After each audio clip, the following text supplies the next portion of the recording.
এটা হলো national quality assurance standard, অর্থাৎ কেন্দ্রীয় সরকারের কেন্দ্রীয় সরকারের স্বাস্থ্য মন্ত্রকের অধীনে আমাদের বিভিন্ন জায়গায় পশ্চিমবঙ্গের প্রায় 12টি জায়গায় আজকে তারা এই যে ইউপিএসসিগুলো চলছে তার নিরিখে তারা বিভিন্নভাবে যে ইউপিএসসিগুলো কীভাবে চলছে, তার পরিকাঠামো কী, মানুষের কাছে কীভাবে পরিষেবা পৌঁছে দেওয়া হচ্ছে, সেই নিয়ে তারা একটা তোমার সেই সব পরীক্ষা হয়।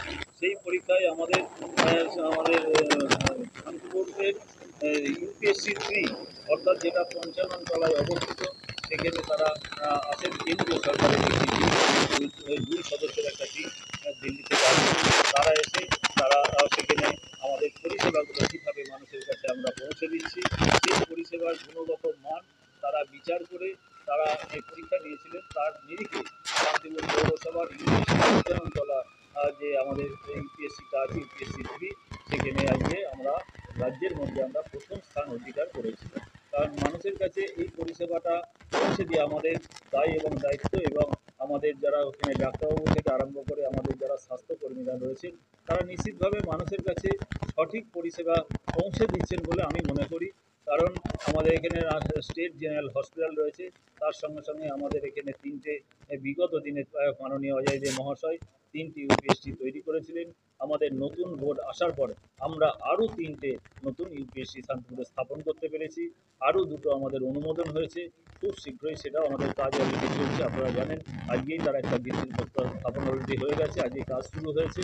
এইভাবে শান্তিপুরের মানুষের স্বাস্থ্য থেকে শিক্ষা এবং আমাদের পানীয় জল, ড্রেন, সমস্ত ক্ষেত্রে যাতে আমরা শান্তিপুরের মানুষের কাছে সেই পরিষেবা পৌঁছে দিতে পারি, সেই আমরা চেষ্টা করছি। আশা করব বিগত দিনে যা হয়েছে এবং যাতে মানুষের কাছে সেই শিক্ষা নিয়ে সকলকে নিয়ে যাতে শান্তিপুর পৌরসভা সার্বিকভাবে মানুষের সার্বিক যে উন্নয়ন, মাননীয় মুখ্যমন্ত্রী মমতা বন্দ্যোপাধ্যায়ের যে সার্বিক উন্নয়ন আমরা মানুষের কাছে যাতে পৌঁছে দিতে পারি, শান্তিপুর পৌরসভা সেই বিষয়ে দায়বদ্ধ। আমরা মানুষের পরিষেবা পৌঁছে দেওয়ার জন্য আমরা চেষ্টা করছি, এবং স্বাস্থ্যকর্মীরা আজ সত্যি আজ শান্তিপুরের আজ মুখ উজ্জ্বল করেছে। আমি তাদেরকে ধন্যবাদ জানাই। তাদের এইভাবেই মানুষের কাছে যেন পরিষেবা আমরা পৌঁছে দিতে পারি। মোট আছে 6টা ইউপিএসসি অলরেডি শান্তিপুরে চলছে, আরও 2টো অলরেডি আমাদের অনুমোদন পেয়েছি, তার কাজ শুরু হয়েছে। পুরস্কার পেয়েছে। এটা 3 বছর অন্তর অন্তর এই পরীক্ষাগুলো হয়। এই 2018 সালে এই ইউপিএসসিটা স্থাপন হয়েছিল। 3 বছর পরে প্রথম আজকে আমাদের এই ইউপিএসসিতে পরীক্ষা হয়েছে। পরবর্তী দিনে আবার হয়তো যে অন্য কোনো ইউপিএসসি হতে পারে, যেখানে তখন তারা যেগুলো নির্ণয় করবেন কোন ইউপিএসসিতে যাবেন, রাজ্যের মধ্যে তারা ঠিক করেন কোন কোন জায়গায় যাবেন। সেই নিরিখে আজকে আমাদের এই ইউপিএসসিতে প্রথম পরীক্ষা হয়েছে, আমরাই প্রথম স্থানে। এটা কেন্দ্রীয় সরকারের একটা টিম, যারা কেন্দ্রীয় সরকারের স্বাস্থ্য দপ্তরের অধীনে তারা থাকেন। তারা রাজ্যের বিভিন্ন জায়গায় এই ইউনিটগুলোকে তারা কীভাবে চলছে স্বাস্থ্য কেন্দ্রগুলো সেইটাই তারা দেখাশোনা করেন, এবং তার পরিষেবাটা কীভাবে মানুষের কাছে পৌঁছে দেওয়া হচ্ছে সেইগুলোই তারা জানতে চেয়েছিলেন, এবং তারা স্বচক্ষে সমস্ত বিষয়গুলো দেখে আমাদের সেখানে কী কী বিষয়ে যে ক্লিনিক থেকে আরম্ভ করে সমস্ত বিষয়গুলো তারা দেখেছেন। দেখে আজকে আমাদের পৌরসভা প্রথম স্থান অধিকার করেছে। তার প্রাপ্ত নম্বর আমাদের শান্তিপুর পৌরসভার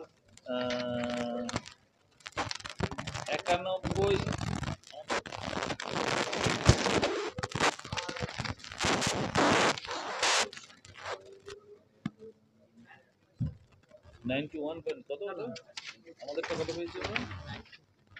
ও আমাদের 92.91% আমরা নাম্বার পেয়েছি শান্তিপুর। আমাদের যে ইউপিএসসি 3টা 92.91% নাম্বার আমরা পেয়েছি। কোন পজিশন হয়েছে? এটা ফার্স্ট পজিশন। ফার্স্ট পজিশনে আমরা এই নাম্বার। সেকেন্ড থার্ড হয়েছে আপনার দক্ষিণ চব্বিশ পরগনা, দক্ষিণ চব্বিশ পরগনা এবং বাঁকুড়া, এই দ্বিতীয় এবং তৃতীয় হয়েছে। ফলে পরবর্তীকালে আরও আর্থিক অনুদান বা কিছু, হ্যাঁ অবশ্যই, এই যে ফার্স্ট হয়েছে তার আর্থিক অনুদান 3 বছর আমরা 2 লক্ষ টাকা করে এক্সট্রা আমরা পাবো এই ইউপিএসসিগুলো। মানে তার আর্থিক অনুদান আমরা কিন্তু এই ইউপিএসসি 2 লক্ষ টাকা করে 3 বছর আমরা এই অনুদান 6 লক্ষ টাকা পাবো বেশি। সুব্রত ঘোষ, চেয়ারম্যান, শান্তিপুর পৌরসভা।